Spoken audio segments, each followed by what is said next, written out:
Well, what we're going to do today is take chapter 7, and you can see it has a dash to 9:6. And we're going to try our best to take 3 sessions, including today, and 2 more in November. We're trying, and that will finish us for this. If we don't, and we don't get chapter 12, well, then we can start our session in the springtime with 12, because that is where you get the real big chunk is in Luke's gospel, because that's the very essence of the passion narrative. And, so when you're just doing the passion narrative to talk about how it is really foreseen in the Old Testament, in some of the Psalms, like Psalm 22, Jesus says, my God, why have you forsaken me? And you think, well, that's terrible.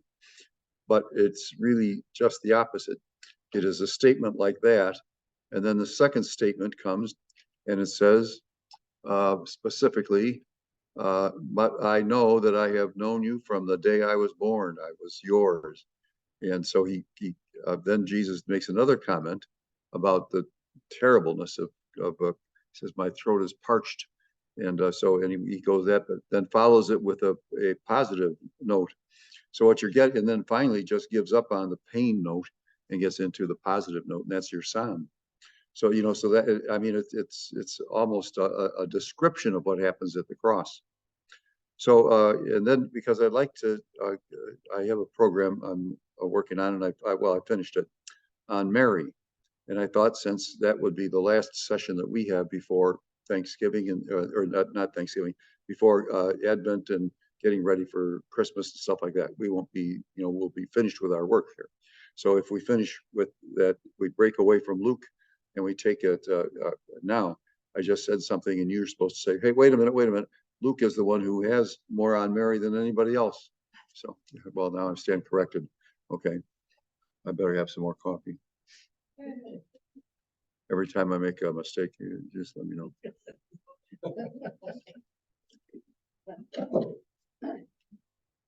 Well, let's begin. Now, I don't like, as you know, up on the top of this, it says miracles and parables, Jesus' power and identity. And I put down there in parentheses, directed to the 12. See, we think that maybe the gospel session is really to kind of tell the world about Jesus the Lord and what he has done. Well, that's true. But what he is doing here is polishing his disciples. They're not really in Mark's gospel, especially the first gospel. They're really not catching it on what's going on.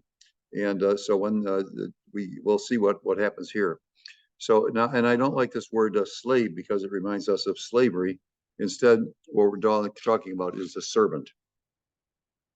So let's see what the headlines are for this: the healing of a servant, the raising of a widow's son, and that goes on here all the way up until the end. So let's get to work. So we're going to move a little bit faster today than usual. When he had finished all his words to the people, so it must have been outside, obviously. I told you how if you are standing on the Lake Galilee, the North Lake Galilee landscape, it's kind of like a low hill.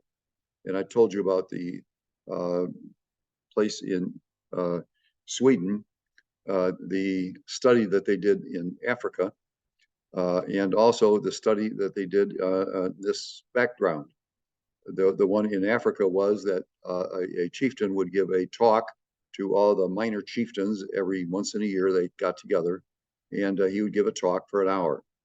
And then there's about maybe I'm going to make up a number, 8 or 9 or so, or 10 of these people who are the recipients of the word, and they repeat it then themselves, word for word. Each one stands up and gives an hour-long talk that is a Xerox of what the main chief said.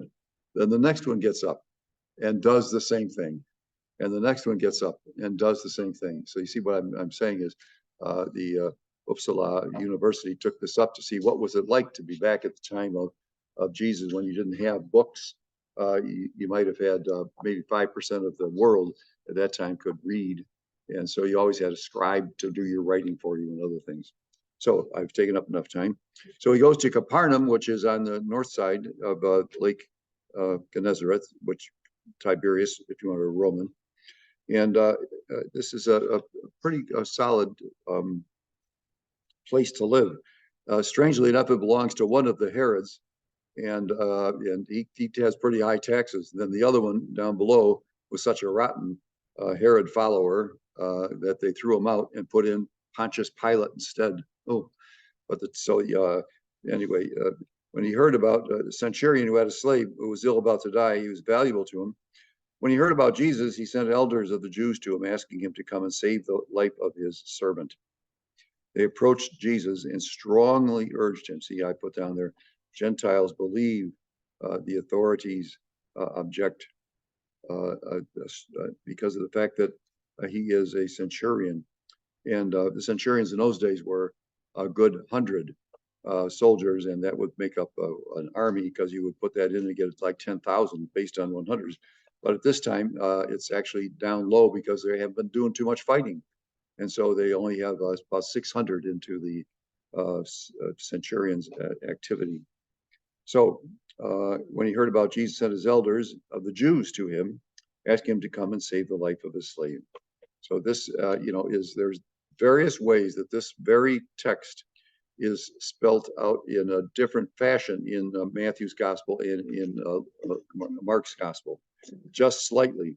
See, in Mark's gospel, the man takes off on his horse and he goes into town himself, and finds out, because he asked Jesus, "Cure my son," and Jesus said, "Go, you have my blessing." So by the time he gets into town, they come running out to him and say, "Well, he's saved, he's back. And they said, "Well, what time did that take place?" "Well, at 12:30. Well, that's exactly the time that Jesus said, "Your son has been healed." So you see what I'm talking about here is that what we have is something that's as we go across these gospels, we pick up or delete something. So you have Mark, Matthew, and Luke, and you can be sure that Luke is taking care of some of the things on Matthew, because it's a rather kind of sewn into the text already type of gospel, because of the fact that we had Mark's gospel for the people suffering in Rome, and here we have Matthew, who's sending messages to the Jewish people who had become Christian, because he wants them to know that they made the right choice. So he's going to refer all the time to these type of things. So let's continue. We should move right on. So they approached, and Jesus strongly urged him to come, saying, "He deserves to have you do this for him, for he loves our nation, and he built the synagogue for us." Well, isn't that something? So now this could be a Gentile. This centurion could be a Gentile. Well, I have to tell you, he is, because of the fact that most of the soldiers that were in the army at this time, the Roman legions, made up of many of the centurions' shadows, are come from Syria. So they're not from Rome. They're not the spaghetti eating people. They are people right there in Syria. They become the bulk of the army. So you could go and be paid and eventually kind of retire after 20 years or something like that of fighting battles and wars, but they're not doing as many now as they had before. And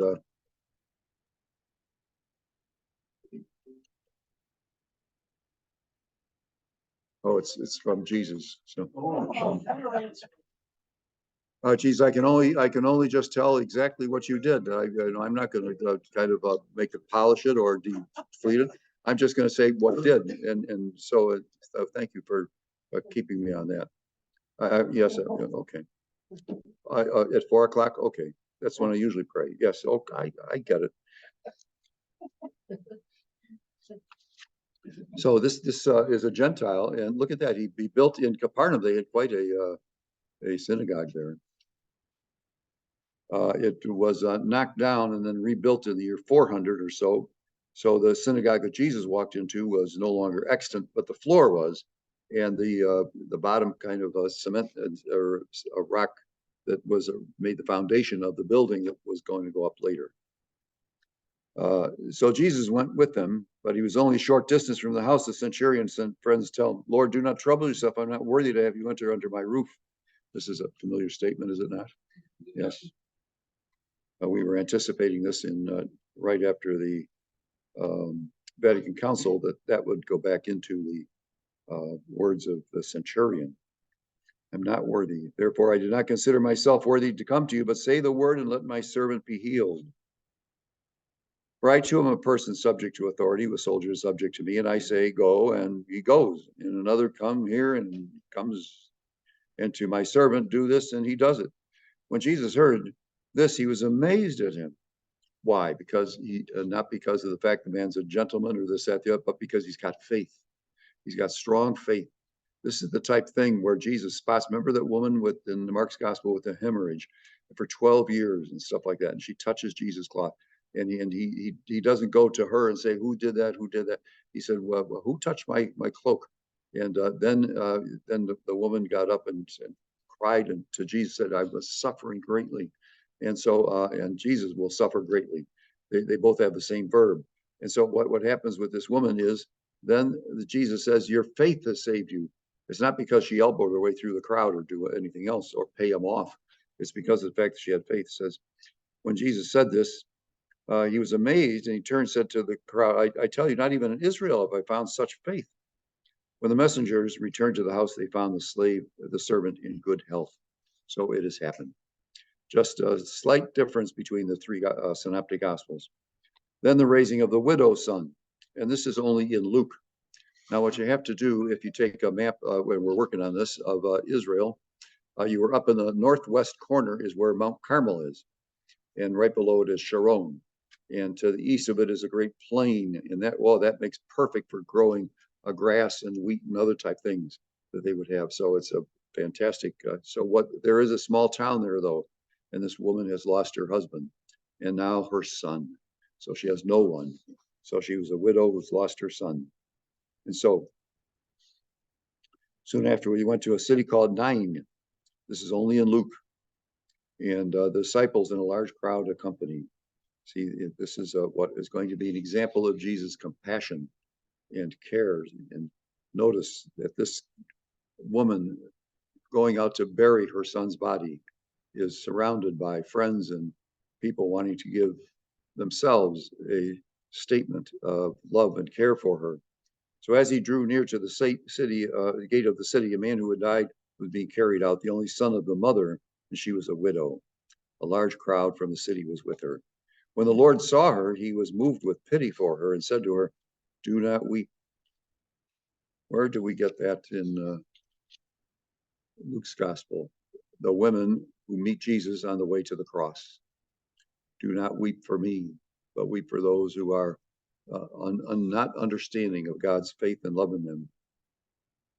So, verse 14, he stepped forward and touched the coffin. At this, the bearers halted, and he said, "Young man, I tell you, arise." See? Now, I put over there that this type of thing happens in the Gospel of John. What does Jesus do? He shouts into the tomb, "Lazarus, come forth." So he calls him out. And also we get this woman who was healed after her death by St. Peter on the west coast there. He stepped forward, touched the coffin. "Young man, I tell you, rise." The dead man began to speak, and Jesus gave him to his mother. For he sees them all, and they glorify God, exclaiming, "A great prophet has risen in our midst, and God has visited his people." Now, if we go to 2 Kings chapter 4, what we find is a great prophet. And this is Elisha, disciple of Elijah. So a great prophet has risen in our midst. God has visited his people. If you go to the very end of the Jewish scriptures, in the book of Micah, you find exactly these type of phrases. "I am going to send someone to you like John the Baptist," I'm paraphrasing, and he will be another Elijah. So this report about him spread through the whole of Judea and in all surrounding region. So here we are, just in some 6 verses. We have covered one of the most magnificent things in Jesus' ministry of raising a person from death to life. He also has the girl, Tabitha, the girl who he had to go with the synagogue official up to her room and to rise, and at the same time Lazarus. So now the messenger from John the Baptist. The disciples of John told him about all these things. John summoned two of his disciples. Why is this John? Because of the fact he is John the Baptist, not the person who's going to be at the cross. No, it's John the Baptist. So he summoned two of his disciples and sent them to the Lord to ask, "Are you the one who is to come, or should we look for another?" When the men came to him, they said, "John the Baptist has sent you to ask, are you the one who would come, or should we look for another?" At that time, he cured many of their diseases, sufferings, and evil spirits. He also granted sight to many who were blind. Well, don't turn the page, I'm going to back up on this because of the fact that we have Matthew with this very same topic. The way that Matthew arranges his gospel is in chapters 5, 6, and 7, he has the Sermon on the Mount. The famous Sermon on the Mount, probably the most famous sermon ever in human history. And then immediately he comes to a man who needs to be exorcised. In other words, a miracle to bring him back. And so as soon as he comes down, from the mountaintop and stuff like that, he starts to talk to people. These are the type of things that happen. So what Matthew does, is he arranges 9 of the miracles of Jesus, one after another after another. So it's 3 sets of 3. So you have 3 miracles, a little pause, 3 miracles, a little pause, 3 miracles. So what do you have? You have the great Sermon on the Mount, and you have the raising, the healing of 9 people, one after another. Now you say to yourself, well, what do they do? Just line up and then Jesus is going to, well, we can't impose our own present understanding of these things. We have to take what we consider to be the way it would be presented to us. So for example, the author, Matthew, feels he can and will arrange the material of Jesus. Even just go to the Sermon on the Mount, 5 long chapters. Do you think Jesus gave that long sermon at that time? Well, most likely, yes. Do you think he gave parts of it at other places? Absolutely, yes. So what we get is Jesus pulling together some of the thoughts that he has, because remember, he shifts in various things. Blessed are those, that's a famous set of words.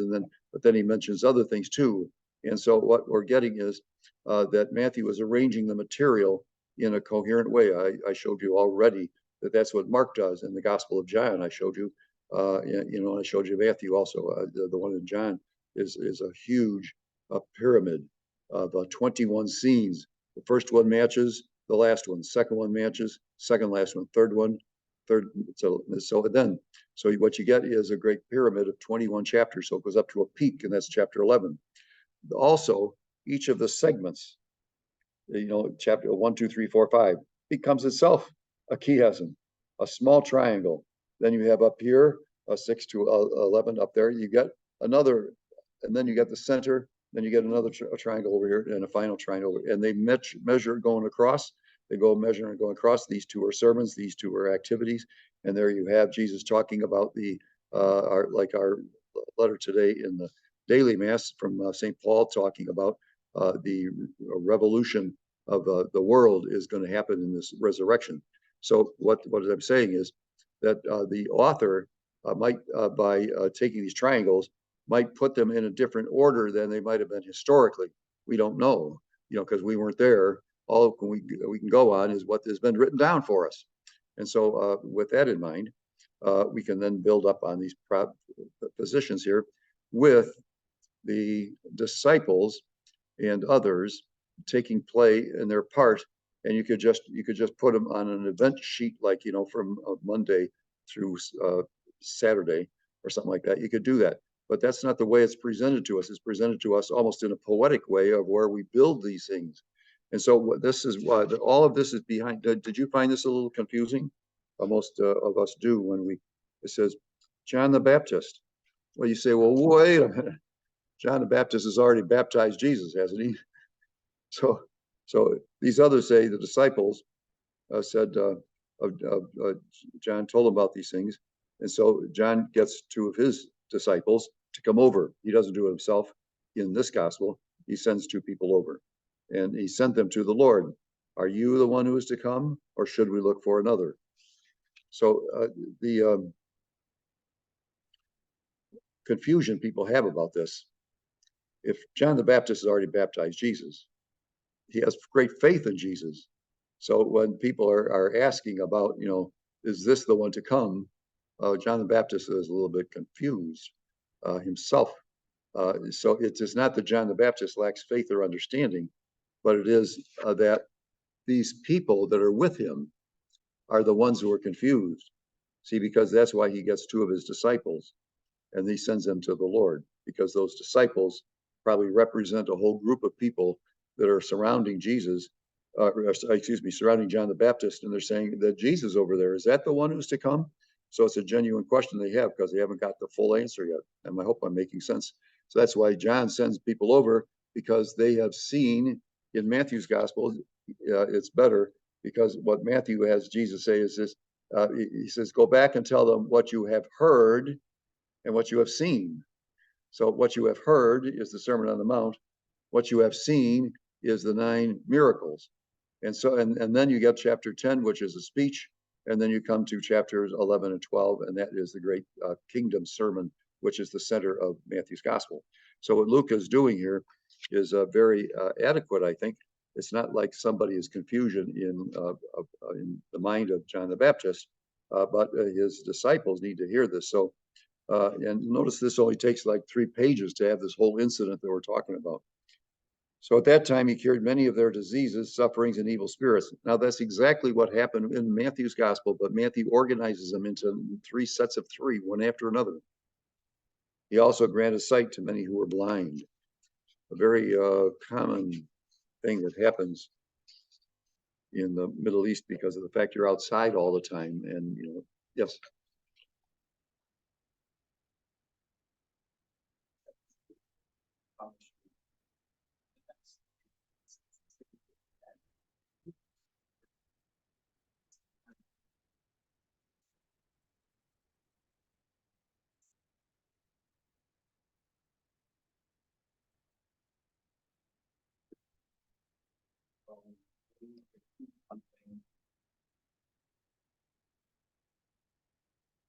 Well, let's take a look at that, because what happens is John the Baptist sends him, says, are you the one who is to come? Shall we look for another? I think what he's doing is getting his people who are somewhat confused, and John's not going to go off and tell them himself, because they said, well, yeah, you told us that, but we want to hear it from Jesus. So that's why they send the 2 off, and it comes back in the very same, like you say, the very same question. Yeah, but this time we get an answer. So at that time, he cured many of their diseases. Well, that, if we were, again, in Matthew's gospel, you would have that what he heard, what they heard, and what they have seen, and so this is kind of intriguing, isn't it? Because in these gospels, we're also learning a little bit about the differentiation between Mark, Matthew, and Luke. John is off in a different universe. So, yeah, thanks. That's a good observation. Okay, now, take a look at this. Look at this on top, page 18, verse 22.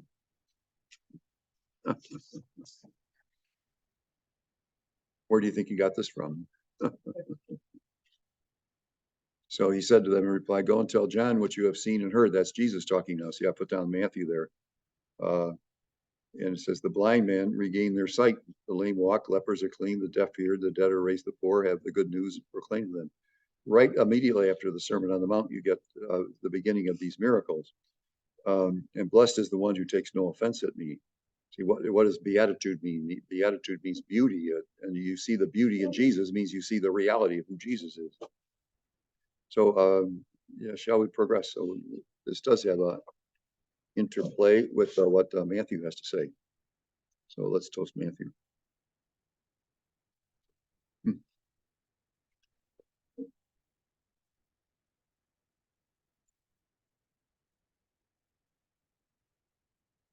So let's continue. Jesus' testimony to John. When the messengers that left Jesus began to speak to the crowd about John, what did you go out the desert to see? A reed swayed by the wind? No. That's what you usually get. We're going to have that this afternoon coming along. Our nice, beautiful flowers out there are going to be flapping open. And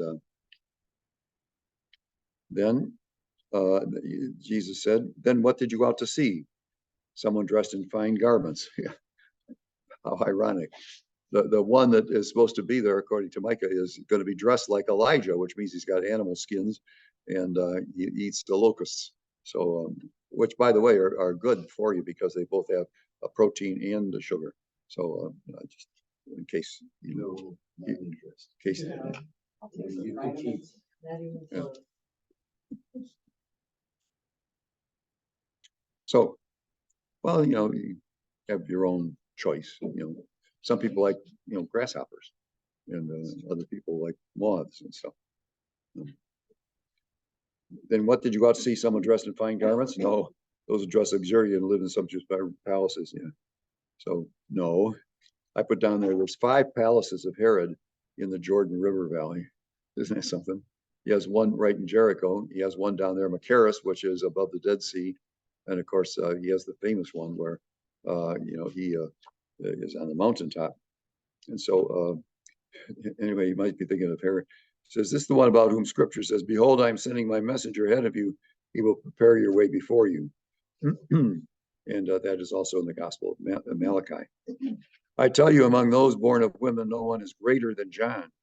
Yet the least in the kingdom of God is greater than he. Well, this is quite an honor, is it not? And you who are, and myself who are reading the gospel, and we're noticing that there is one who is the ultimate in humanity, and that is Our Lady. And consequently, when it says this, he said that he was, no one is greater than John. Among those born of women, no one is greater than John. Yet the least in the kingdom is greater than he. So I'm going to ignore that and move on. That's to be understood by people reading the text. Some people think, some people, this is not perfection, it's just some people think that the infancy narrative would have been placed onto the gospel, the same with Matthew, beforehand. I should say the gospel takes place like Mark's gospel with the activity of Jesus, but then they take this as an appendage and put it forward. We know that happens with John in his great prologue, because that is a hymn that was sung in the early church, and they just use that for the Mass. In the beginning was the Word was with God, etc. Okay, so let's continue here. All the people who listened, including tax collectors. Remember, John had these tax collectors around him when he was doing it. And we read that at the beginning. Were baptized with the baptism of John, acknowledge the righteousness of God. Excuse me. But the Pharisees and scholars of the law who were not baptized by him rejected the plan of God for themselves. We've already talked about the baptism of John the Baptist is a water experience because it is a sign of cleansing. You're taking a shower and cleaning yourself of all that is intrepid. And so that's why you go into the water and you go under the water and come up.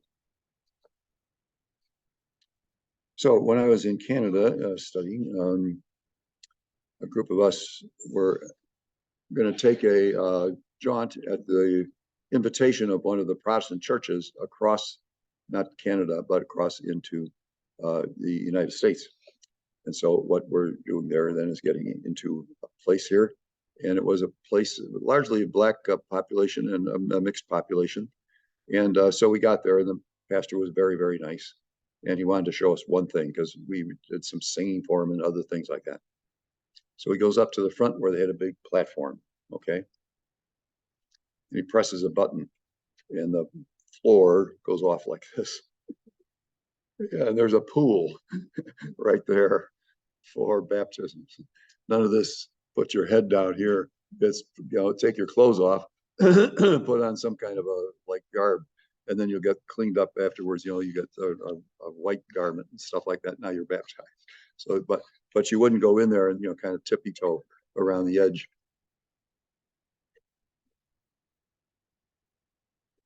Yeah, I'm still working on it. Don't worry. So anyway, instead, he told us what they do is they come down the steps, they go under the water, and they walk all the way through, and then they come up on the top steps. Now, in the earliest of the early churches, they had a cross. So let's say this is where the baptism would be. So here is the area where you're going to walk. You're going to walk from here to there. But when you get about 2/3 of the way through, there's a little aside, so that there is water in the side as well. And so these are just some elements here. So, then why don't you go out to see a prophet? Yes, I tell you, and more than a prophet. This is the one about whom Scripture says, "Behold, I'm sending my messengers ahead of you. He will prepare your way before you." This is Malachi. I've been saying, Micah. I tell you, among those born of women, no one is greater than John, yet the least in the kingdom of God is greater than he. All the people listened, including the tax collectors, were baptized with the baptism of John. Remember, that is the baptism of water. Acknowledged the righteousness of God. But the Pharisees and scholars of the law who were not baptized by him rejected the plan of God for themselves. In other words, they had their chance. They turned it down. Then, to what should I compare the people of this generation? What are they like? Let's see, my page here is starting to beep colors and things like that when it says, what about this generation? Really? The paper today said the entire world is going around condemning the Jews. So now, if that is not hatred, what is? And so there, all these college professors and presidents are having a terrible time because these people are out there shouting and screaming, and save the Hamas, save the people. They have no knowledge of all the things that happened before, since 1948, the wars that were fought by people attacking the Jews continuously.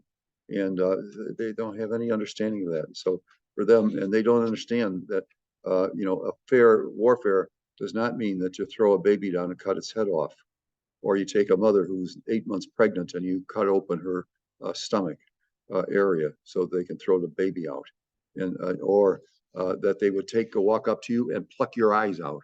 That doesn't seem to be regular warfare, but all these things are happening. So if you pushed everybody back in one of these colleges and you came out and acted out some of those things, and they say, "Oh yeah, that's the way the Jews do things," say, "No, that's the way Hamas does it. They are brutal. They are torturers. They are, in that sense, the genuine lower life of human life. If you have to have a balance. Otherwise, you don't know. If everything was good, then you wouldn't know it was good, because it's everything. So, but we do have evil, and this evil is about as evil as anything gets. So, then to what shall I compare the people of just the generation? What are they like? They're all like children who sit in the marketplace. I put the word petulant there, kind of snotty. Call to whether we played the flute for you, but you didn't dance. We sang a dirge, but you didn't weep. For John the Baptist came neither eating food nor drinking wine, and you said he is possessed by them. Son of Man came eating and drinking, and you said, look, he's a glutton and a drunkard, a friend of tax collectors and sinners. The Son of Man was eating at the table of Simon the Pharisee, and a woman comes in and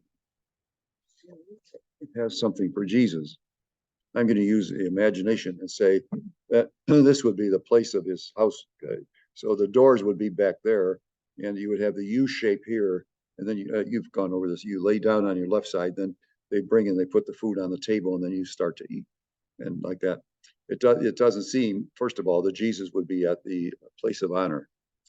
He even makes a parable about that. You should go to the lower part, and then you'll be called to the upper part. So he's not called like that. And we know he's not treated well. And so he's in the back.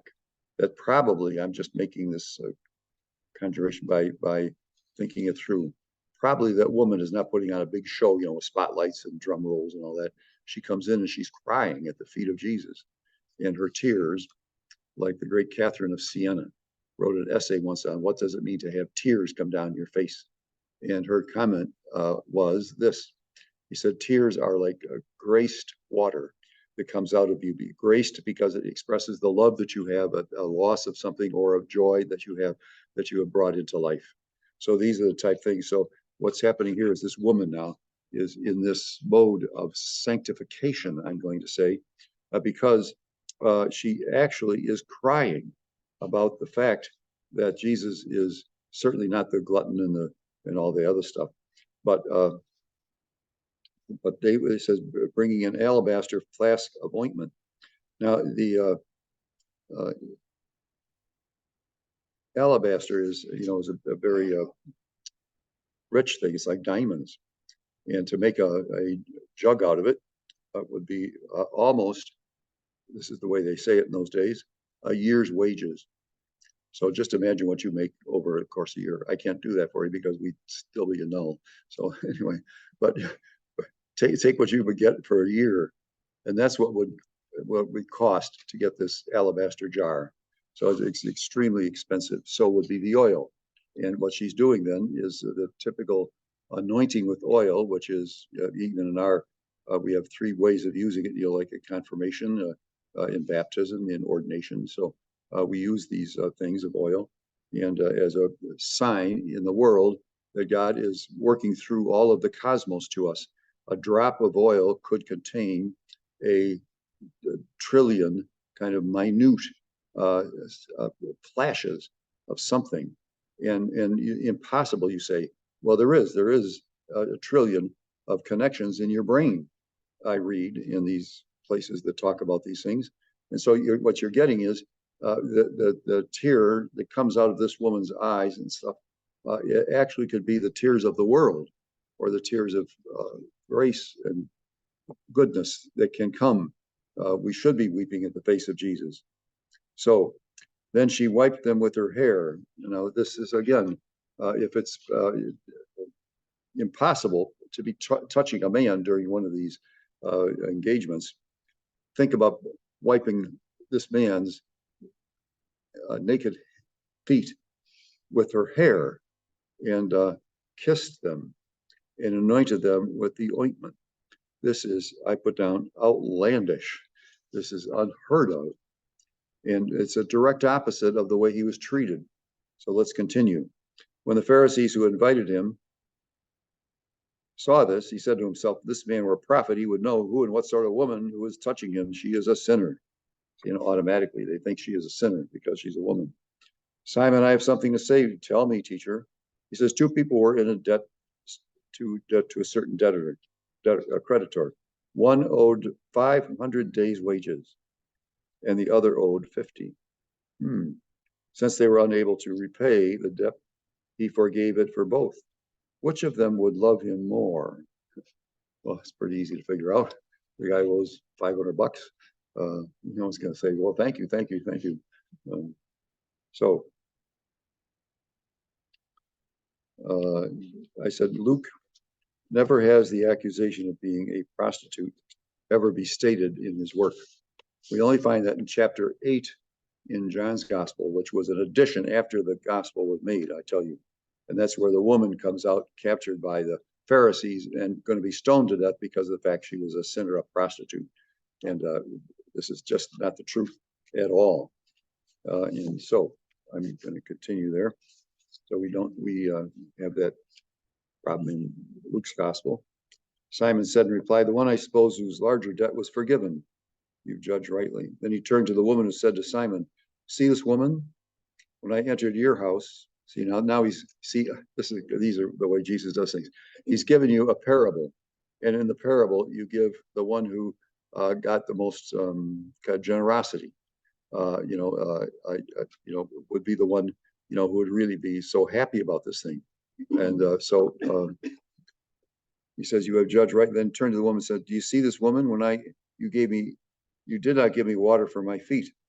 So he's going to give just the exact opposite. He bathed them with her tears and wiped them with her hair. See, the Simon says, I got all the richness to do that, so I don't give it to a guy like Jesus. So he says, you did not give me a kiss, but she has not ceased kissing my feet since the time I entered. And so you did not anoint my head with oil, but she anointed my feet with oil, with an ointment. So I tell you, her many sins have been forgiven, since she has shown great love. But the one to whom little is forgiven loves little. See, perhaps it was not yet the couch of an invite next to the head of their house. I'm just giving a possibility that the party has the official seating and stuff like that has not yet taken place. That is an aside, doesn't mean anything. So he said to the woman, your faith has saved you. Go in peace. Whereas the Pharisees have to say, who is this? Okay, now we're going to move on. I'm going to step aside here. I'll be back.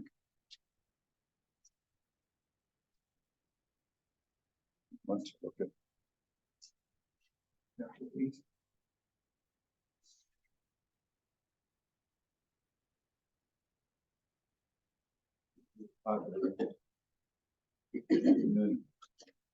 You can see a lot of notes here at the side. So, are you with me? Chapter 8. Okay, good.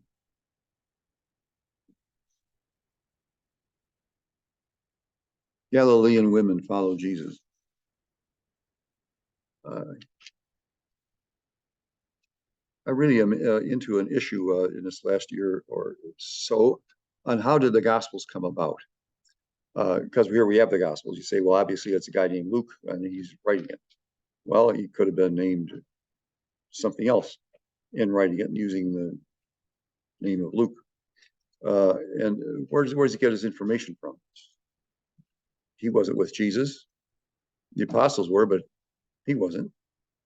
And even this John who is there writing the Gospel of John is not the person who is the Apostle John, although there is an Apostle John. That might confuse you quite a bit. So the idea that there are three stages. One is what Jesus said and did. So we saw those and we kept them in our mind. And then second thing that happens is Jesus talks about them. And he talks about them over and over and over again. So they have the words of Jesus. And then finally, what they get is a study of what Jesus has said. They can remember this, and they develop a school, like each one of these apostles or the writers of these works would have a school. By a school means just something exactly what we're doing here. Get a group of people who come together to talk about what Jesus said and did, and then all of a sudden these things take kind of a permanence. It's almost like putting a cement out because it sticks there. And so these are the type of things. And then eventually, in the times after the apostles, they will have to be judged by the remaining apostles. The first ones to be killed are James in 44, and then in the 50s and 60s, you get Peter and Paul and others. But there has to be some kind of a check, an official check by the apostles as to this material that's being handled. So they would not allow things like just, oh, I wrote a gospel and here it is. Instead, what they're doing is they're saying, we want to know that the order that you're using your thing is in and all this kind of stuff is not is worthwhile as a literary piece. But what you are bringing to us is the truth of Christ. So that's why this chapter 8 is going to be of that type, that we're going to find out that there are things here. Some people have never seen it, other people have seen it. And all of these things are remembered very carefully. And so let's continue that. Galilean women follow Jesus. Afterwards, he journeyed from one town and village to another. There's only one or two big cities up there. Most of them are these villages. Preaching and proclaiming the good news of the kingdom of God. Accompanying him were the 12. There are books out that by famous French religious writers and others who do nothing but try to get us into the sociology, economics, and politics of the day, so that you know exactly what's happening, because of the fact that way you can see how these things fit into it. So anyway, some of the women who had been cured of evil spirits and infirmities, Mary called Magdalene, from whom 7 demons had gone out. Now, in any case, do they say right then and there that this woman is a sinner? Are you a sinner because you're the boy that was had demonic possession and Jesus heals him? Does that mean he was a sinner? And no, doesn't mean that. It means that he had this infirmity. And so the infirmity that we get here is the capture of her soul from these demons. There's 7 of them. That's the usual number for perfection. And they're thrown out. And they have not come back. Otherwise, we hear about it. The fact they didn't come back means that it was a genuine exorcism. Excuse me. And so this Mary Magdalene is the only person who is at the cross with Jesus, at the burial of Jesus, at the tomb of Jesus, and the first one to see Jesus in the risen state. She runs back in John's gospel and to see the apostles there, and they shout. She shouts, "I've seen the Lord! I've seen the Lord!" They say, "No, nonsense." But John and Peter run down, and sure enough, the place is empty. The tomb is empty, and so they leave. And then we get this beautiful passage of how she turns around because she hears someone call her by name, Mary, and so she realizes who this is. She thought he was the gardener, and so. Anyway, here are the other women. Herod's steward, Chusa, has a wife by the name of Joanna. She appears in the Gospels at some of the places, such as the cross, and in this passage. And many others who provided for them out of their resources. See, I put down there that this Joanna was accompanying Mary Magdalene when they went out to sit on the evening after Jesus had been put into the tomb. They sit there to kind of pray and to guard. And many others who provided for them out of their resources. I put in here, only Luke mentions the women's diakonion. You know, you can recognize the word there, deacon. There's a big kerfuffle at times, whether or not we should have women deacons.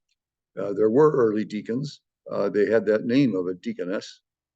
They feel that the one, especially down outside of Corinth, all the way down into the Mediterranean, there is a series of wharfs down there. That's where the ships come in. Then they have to climb up a hill about 3 miles slope going up into Corinth. They didn't want to get right on the water because if you're right on the water, the pirates could just come and wipe your city out. That's why they have it up there at top. So anyway, so what we got here then is a woman who is the leader of the church down there. She doesn't do Eucharist, but she's the leader of organizing things, and especially things like baptisms. Consequently, because she's a woman, she comes to some help because of the fact if they're going underwater, if they're doing some of these other things, and women have their own particular situations and honor, this would be the woman to go to. So there is that, but there just is not enough of it in order to make it an actual kind of a place in the lineup. I know right after the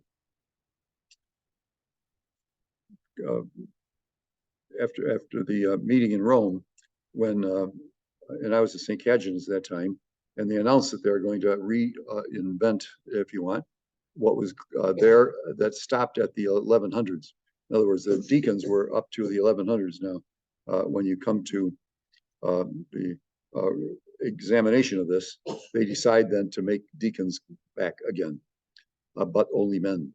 So I was at St. Cajetan's, I say in Mass there. So on Sunday, so I come out, and a couple of women come up to me because they had announced, you know, that they're going to have deacons. You know, they didn't say anything about women deacons. They said, "How come we don't have deacons?" I said, "Well, you know, I have a cough here at the moment." So I went and had 3 Dunkin' Donuts to assuage my discomfort, and so I certainly didn't have the answer. I do know this, that there was a great fear that if women were to become deaconesses, and they would have a great role to play, I tell you that. But then the next step is, well, then why can't we have the priesthood? And if Jesus wanted that, the argument goes, that's what he would have had, you know. And because he has made these people at the Last Supper his ministers. So then he gets into a parable here. And when a large crowd gathered with people from one town after another journeying to him. See, there's no fill in here to tell you where we're at, where we're going, what the day is, what the year is, all that kind of stuff. So that's an important. A sower goes out to seed, and as he sowed, some fell on the path and was trampled. Now that's easy enough to see because they didn't have asphalt walks in those days, but they did have ruts in the roads and things like that, so your wagons could get into those roads. Why do the English railroad things are more narrow than the ones in the United States? Because of the fact that when you're back in Rome, this was the width of the wheels going into ruts. And so when the English come along with their trains, they just took the same thing that they had from all along. Just in case you had known, that to be valuable. So anyway, so we're going to get 4 examples here. So some seed fell on the path that was trampled. The birds came and ate it up. Some seed fell on rocky ground. And when it grew, it withered for lack of moisture. Now, I have to interrupt here to say, in those days, they did not do like the American Indians did in making, crops come up. Because what the Indians would do would we put the seed into the ground and then put something over it, like a small dead fish or something like that. So we'll get a good start, or maybe some soft earth or some other type thing. See, but here they don't. What they do is they take a large sacks, and as they walk along, they strew the seeds out like this. You say, well, that doesn't seem to be too economical. Well, the ground is kind of hard. When the moisture comes from the morning dew and stuff like that, it possibly will take root. And so you only get a smaller percentage of what your crops are going to be at that time. And so we continue. And rocky ground. You say, well, how did it get on rock? Why? Who would throw something on rocky ground? Well, they would, because that's the way things went. Some seed fell among thorns, and the thorns grew with it and choked it. Some seed fell on good soil, and when it grew, it produced fruit 100-fold. After saying this, he called out, whoever has ears ought to hear. See, they usually got 30 to 60 productivity out of these crops that they're growing. And so he mentions 30 and 60. The other synoptics do, they say 30, 60, and 100. So I just put that in there.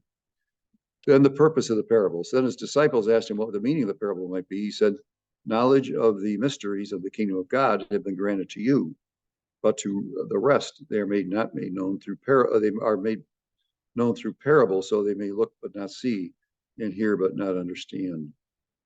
See, now there's quite a number of parables. It could be almost up to 40. Depends on some of them being just 1 or 2 lines, and they don't know whether to make that a full parable or not.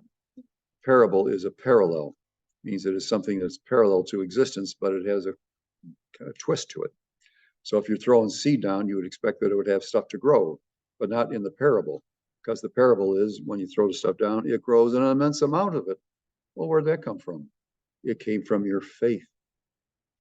How come it didn't grow on the rocky ground? Because you are evil, sinful, indifferent, don't care.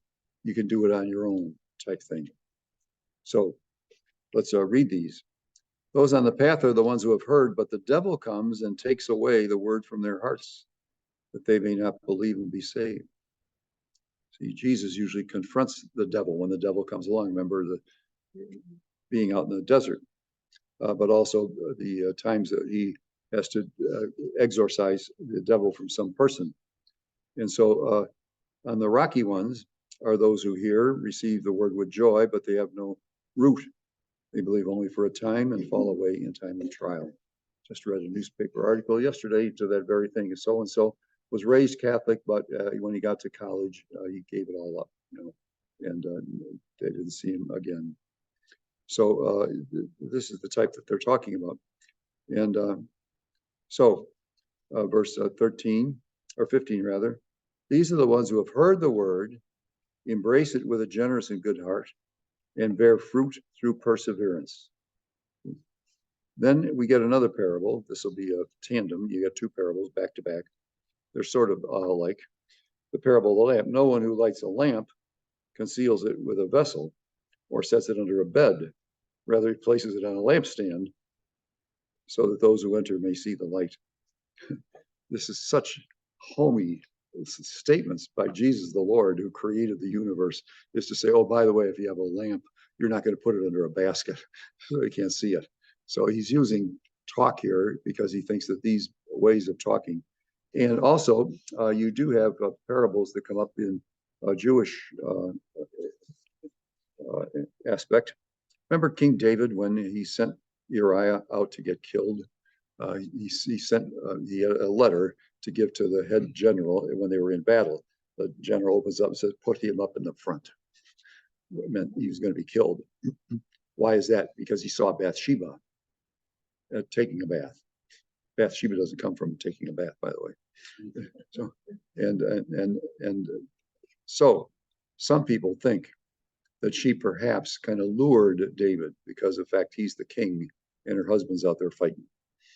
He comes back home, you see, and David wants to get him drunk, but he won't drink.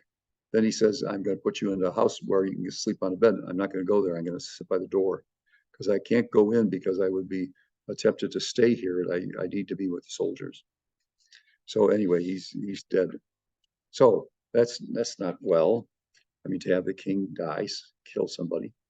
And so the kind of guide of all the religious things of the kingdom is there, and he notices this, so he decides to tell a parable.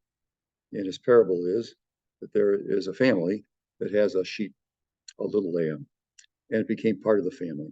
Even at nighttime, when everybody goes to bed sleeping, it comes in and sleeps with them like a pet dog. So anyway, it comes in. There you are. And so they just love it, and they got a little piece of land, and this little lamb is there. But next door is a man who has probably 400 to 500 sheep, and a vast army of people take care of them. And some friends come. And so what he does is he goes over to the man who has only one lamb and takes it so that they can roast it for the party. So that's the parable. And so King David goes berserk. He says, you bring that man to me who did that? He says, and I'll have him killed. And Sage looks at him and says, David, you're the man. Whoa! So he falls right on the ground and he starts to weep. He actually has a conversion at that time. He said, look, what have I done? You are the man. Of course, he erases the thing, I'm going to kill that man. So anyway, so that's what a parable is. A parable is where you have something hidden.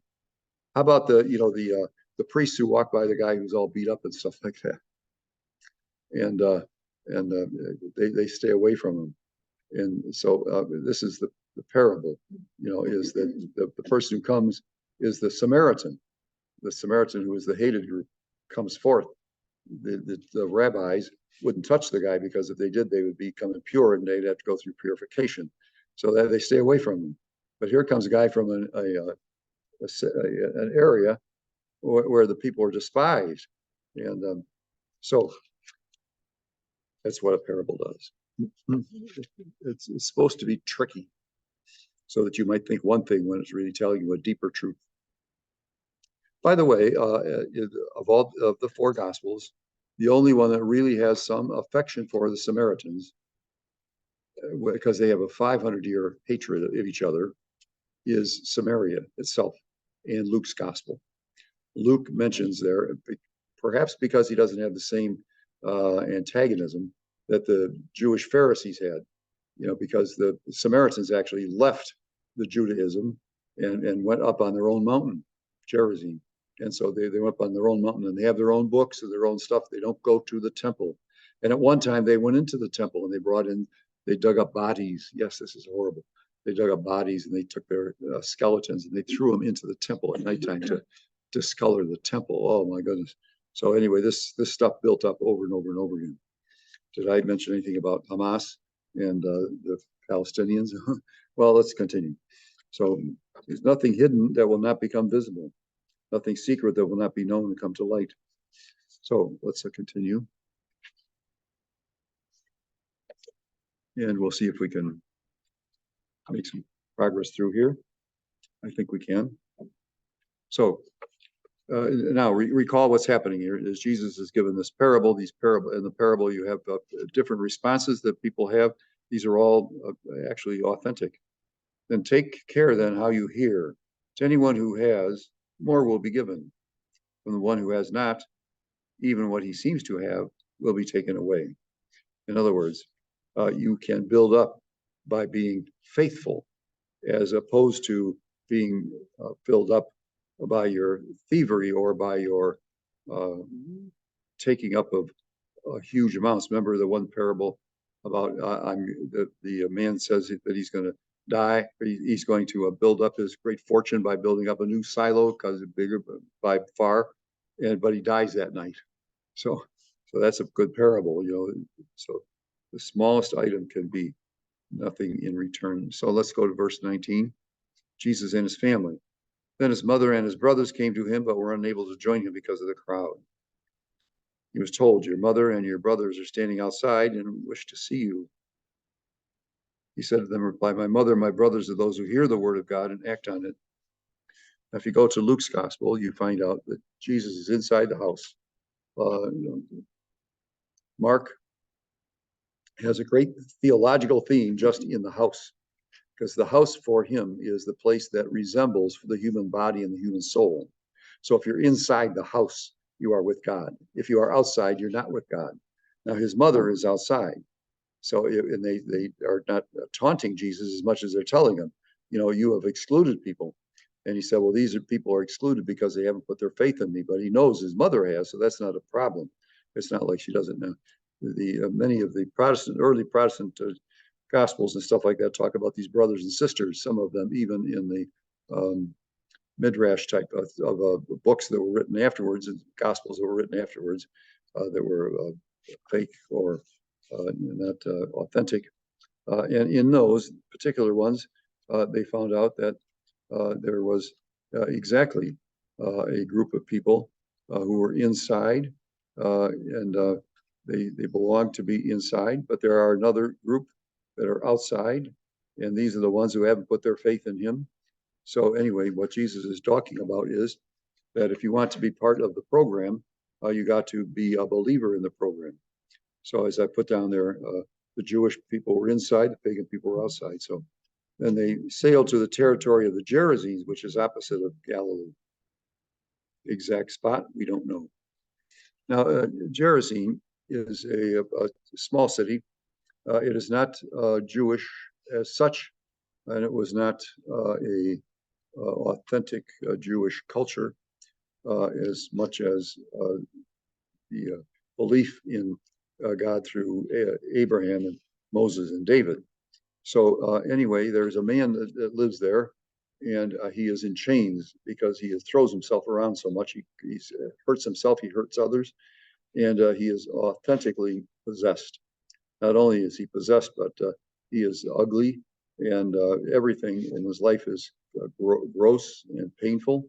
And so when he saw this, so let's start verse 26. So they come now to Galilee here. Remember, again, this is not a heavily Jewish area. So when he came ashore, a man from town who was possessed by demons met him. For a long time, he had not worn clothes. He did not live in a house. He lived among the tombs. Some of the tombs were caves, some of the tombs were monuments. And when he saw Jesus, he cried out and fell down before him. How does he know that? Because the demons are in him. See, the demons met him. For a long time, he had not worn clothes. He did not live in a house. Okay. When he saw Jesus, cried and fell, and it says, what have you to do with me, Jesus, Son of Most High God? I beg you, do not torment me. So in other words, the first thing that we have is there is a demon taking this man, a non-Jewish man, and he's kind of ratcheting him to pieces. And so the man here is going to be indicative of something that is extraordinary. I put down this is Jesus' greatest exorcism. For he had this unclean spirit to come out of the man. It had taken hold of him many times. He used to be bound with chains and shackles as a restraint, but he'd break his binds and be driven by the demon into deserted places. So Jesus says, what is your name? He replied, Legion. Oh, is that subtle or is that subtle? For Mark to say, what is the demonic in this man? Oh, Legion. Because, that's kind of like a cover over for those rascal Romans, and so anyway. So anyway, there was a herd of swine feeding there. Well, see, this is not a Jewish area, so they got pigs. What does Jesus do? He takes the demons and he throws them into the pigs. And then the pigs, because they're near the lake, run down to the place where demons live, which is the bottom of the lake, and they jump in, and that's what last you see of them. So these are the demons. It says the demons go to where they belong. I told you this before. If Jesus walks along this lake, beach or something like that, you'd think he's meditating. He's not. He's confronting, just like he did in the desert, the demonic power. So that lake becomes a place where people can die, and then not be found again. And it can be a place that can dry up and take away your life stance. It can do terrible things. It can also be a beautiful thing, for sailboats or other type things. But there's an area there for the demons. So when Jesus is there, you can almost be ready to say he's not going to throw them back into town. He's not going to throw them to the cemetery. He's going to throw them into the place where they belong, which is at the bottom of the lake. So interesting. Do we have time? Yes, we have time because we only have a little bit left. So I'm going to tell you of my acting career. Yes. Have I told you about my acting career? No. Well, it's pretty famous, I suppose, They don't write it up every week. So we had a passion play up in Canada at our Mount Carmel College. And in the gymnasium, they had a stage. And they put up hundreds and hundreds of chairs. People came from all over the place to see this passion play because it's all young men, first of all. And they do a great job. And I had one of the positions, yes. Yes, I did. I was the possessed man. So I was off stage and I had rags on. And then when it came time for the man to come out into the tombs, they said, open your mouth. So I opened my mouth, figuring I'm going to get some nice whipped cream and, splatter it because I'm crazy. So that's what demons do. Okay. Instead, it was shaving cream. That's what I said. So if you were the first 3 rows, you were wiping your stuff. I was a great spitter, is what I was. They didn't have me in the program, which they didn't say spitter. Brother Robert or something. So, anyway. Oh dear is right. And we had beautiful music because we went up into the rafters of the gym and stuff. We had a very talented group up there.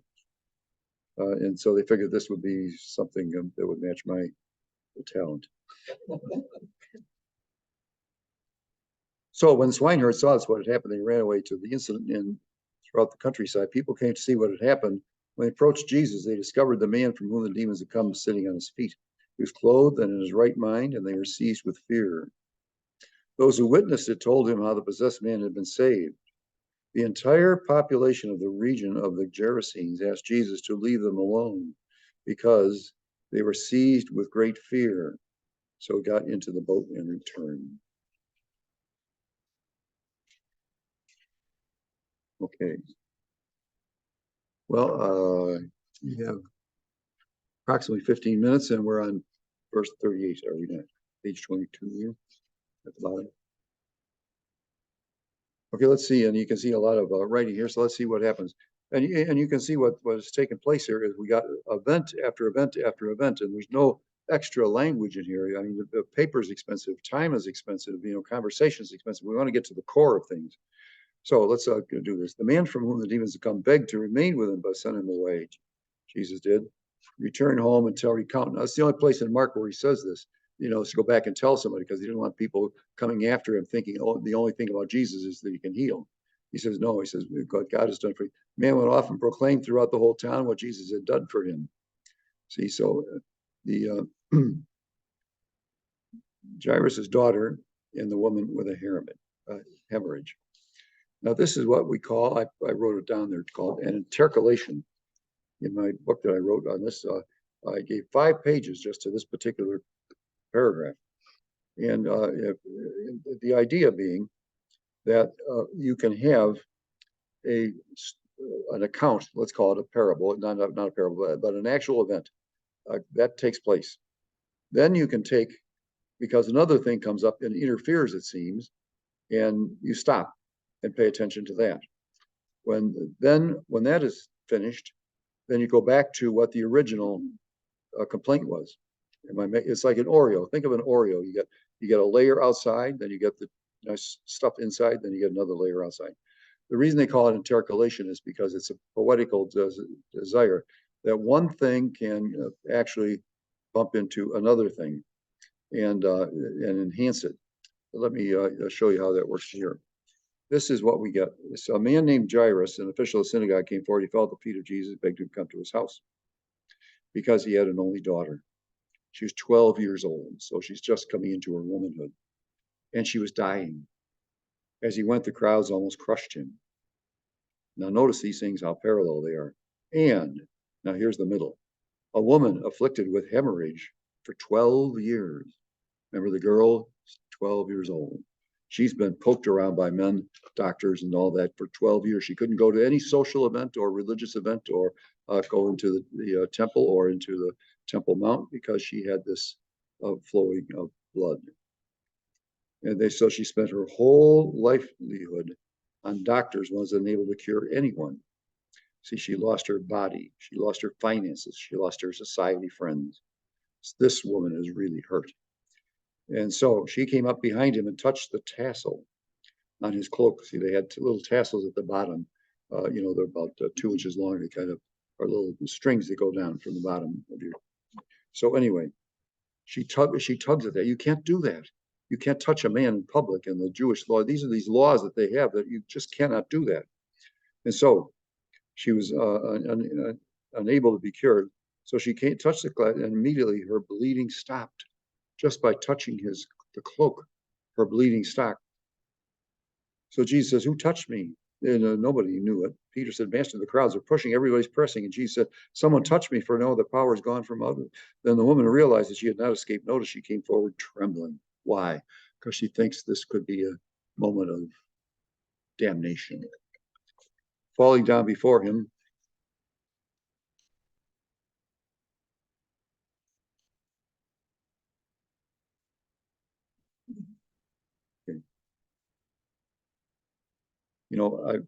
I told God I was going to be talking with you today, and you'd think he would have just trusted me. So let's continue. So he says, so anyway, falling down before him, she explained the presence of all the people, why she had touched him, see, and how she had been healed immediately. See, now that's the middle part. Now what should we return to? The first part. So he said to her, daughter, your faith has saved you, go in peace. Well, he's still speaking. Now notice he calls her daughter, see. What is the other person? A daughter. See, this woman is a daughter to Jesus. Now she says in Mark's gospel, this is clear, that she is suffering. She says, I am suffering greatly. Now that word was only used once in the gospel so far. And then Jesus goes on a walk with his disciples to Jerusalem, and 3 times he says, I am going to suffer greatly.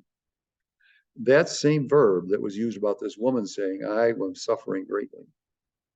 Adverb, see. Both of them have the same verb, and it's never again heard in the Old Testament. It is only here that you hear, I am suffering greatly. Jesus will be suffering on the cross greatly. The woman has been suffering greatly. She understands in the spiritual sense that Jesus, you can be sure she was at that crucifixion to see the suffering of Jesus, because the suffering of Jesus merged into her heart, where that's why her suffering was repealed, because of the fact that his suffering is going to be repealed in the resurrection. Am I clear with this? That what is happening is we get a cookie, but in the cookie we have the elements of both the suffering and the resolution of it in coming to life. This woman had lost everything. She was, in effect, dead, socially, financially, etc. But now she's alive. The girl was almost dead. She was dying. And now she's alive. So what are these two things about? The woman is suffering and is healed. The girl is suffering and to die, and now she's alive. Do you see what's we're going here? Is what we're getting is a kind of a hidden statement, as Luke does all over the place, a hidden statement that it is going to be the suffering of the cross and the death of Jesus and the resurrection of Jesus to life. You see how that works? So in other words, if Mark had just wrote this out as a thing, here's something that happened, and then next, here's something that happened. No, instead what he does is he makes an artistic piece of it so that they blend into each other. So you get the real feeling for this girl that you thought she was going to die, and now she's alive. This woman, she was going to go on suffering, but now she's alive. And so what you're thinking about, my goodness, the people who seem to be in this wrath of suffering and stuff like that are alive. Well, who is the ultimate sufferer and moving into life person in the cosmos? Jesus the Lord. So what's happening here is when you read this carefully, go over it carefully, you're actually meditating on what it is that Jesus is going to go through. So let's continue. Daughter, your faith has saved you. So they come to the synagogue. Do not be afraid, have faith, and she will be saved. Now notice, it's the woman has faith. Now the father of the girl has faith, and that's what saved her. See, on hearing this, don't be afraid, you will be saved. Then when he arrived at the house, he allowed no one to enter with him except Peter, James, and John. Those are the three that are with him in Gethsemane. And so they are here with us. They are the three that are with Jesus up in the Transfiguration. So they're the favorite three. All were weeping and mourning for her when they said, do not weep any longer, for she is not dead. See, I see how we put down there. Mark favors to do things in threes, and here he's got threes. The synagogue, the woman touching, and the coming to life of the girl. See, that prefigures Jesus on the cross. They ridiculed him because they knew that she was dead, but he took her by the hand and said, "Child, arise." See how that verb comes up again. Remember, the mother-in-law, Peter, what she did, he took her hand and she rose. See, so we're getting that. So anyway, her breath returned and she immediately arose, then directed that she should be given something to eat. Her parents were astounded, and he instructed them to tell no one what had happened. See, so I put down here, this is something that is going to happen both in the Old Testament and the New Testament. But here we get, anyway. Why do you think that she is asked to give something to eat after the resurrection? Well, that's exactly what Jesus does in Luke's gospel. Jesus appears to the disciples on Easter night, and he asks for, because they don't know if they're seeing a ghost, and he asks for a piece of fish, and he eats it. So it's also a time of service. Well, do you have any questions or thoughts or things you want to share with us? Yes, Mike, what do you think? I just wanted to go back to Mary Magdalene. Yes, please. From Sarah chapter 8. Saw The Chosen last week, and they started with Mary Magdalene. She was called Lilith, and she was possessed by these demons. And the rabbi, Nicodemus, tried to exorcise these demons, and he couldn't. And he saw her later, and well, he was troubled because he was like, no one can get rid of these. Only God can get rid of these demons. And where was this happening? It was a show called The Chosen. Oh, okay, yeah. It was sort of playing on the gospel. Yes, yes. It's sort of dramatized. So Jesus were Mary Magdalene. Yeah. And the rabbi wants to know who did this, Yeah. you know, because he, in his heart, thought only God could Yes. cure it, and he sort of comes to see Jesus. Yeah. Amazing. How did Mary Magdalene look in the, I mean, her dress and her face and everything? She was like a very pretty woman, Yeah. you know, and she was like living and it was like right out of The Exorcist, because she was talking this guttural tone, Yeah. and you know, it was kind of scary. But Jesus performed, you know, it was like for this show, it was like his first miracle that you see. You know. Well, So just yeah. for people who are watching, the question was about the Mary Magdalene being shown on the show The Chosen. Oh, And there's okay. a scene because they couldn't hear the Oh, I question. got you. Okay. So the conversation is about how Yes. This is Jesus was that. one who could exorcise her, but nobody else could. Yeah. Great. Thank you. Yeah, this is that series, and it's fascinating because the fact we think of, the apostles as like kind of old geezers or something like that, but they're young people, in their 20s or 30s or whatever, and so, Jesus was at the time of his death 30 years old. So anyway, now that leaves us with chapters 9 and 10, and then 11 and 12, and if we can do that in the next two sessions, then we can have the Mary section, which is, I will have the material printed up for you. We'll have to get it to our other people, but we'll get it to you. There'll be a little packet of information and things like that to give to you. I just thought that would be appropriate because it's not deviating from Luke, because Luke is the only one that who writes up Mary in the gospel text. There's more to be found in the Muslim texts about Mary than there is about Mary in the Synoptic Gospels and some outside of Luke. So with that in mind, we'll be able to finish this quite well. Something else? No, I'm just whenever you're ready. Okay. So I think we're all set. I did have something else in my mind, but I guess that might have been it. Well, yeah. Well, thank you. Yeah. Do you find these notes handy on stuff like that? I think that's the purpose of it, because we could give you the book and say, okay, now everybody read the book, because it's got very good writing in there. He's up in Minnesota, so anyway.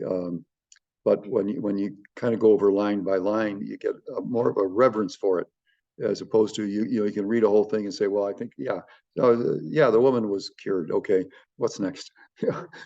Whereas here, what you find out is that the operation of God with us is exemplary. The difficulty we're having these days with this brutality of the human race is that now people are picking up on it. Can you imagine that in all the great cities of Europe, in all the great colleges and universities in the United States, there is some kind of hatred for the Jews coming up, with mobs of people shouting and screaming and stuff like that. It's just, it's almost a phenomenon in itself that's never been seen. I mean, even in the Second World War, you would find, people in various areas coming up with hatred towards a group and stuff like that. So it just doesn't make sense. And it fits into the kind of realm of thinking that takes people away from Christianity, which is, we can do this on our own. We don't need to put up with that kind of stuff of judging us to be bad and things like that. Whereas the people who are alive in the spirit are the ones who say, my goodness, to be alive is a gift that is given beyond belief. You cannot imagine what you would be if you weren't. You say, oh yeah, that's what I would be if I wasn't. It doesn't work that way. That's who I am, is what is a gift, for each of us to think about that. And to have all of these people, it's kind of throwing down. There's 8 million Jews who live in Israel, and they are like the focal point now of all this around the world. They just have a despise it. It's a way to say that yes, we can treat others like dirt, and go on with it. All set? Yes. Okay. All All right, well, thank you all again for joining us today, and we'll look forward to seeing you next week. Happy Halloween. Print these mine.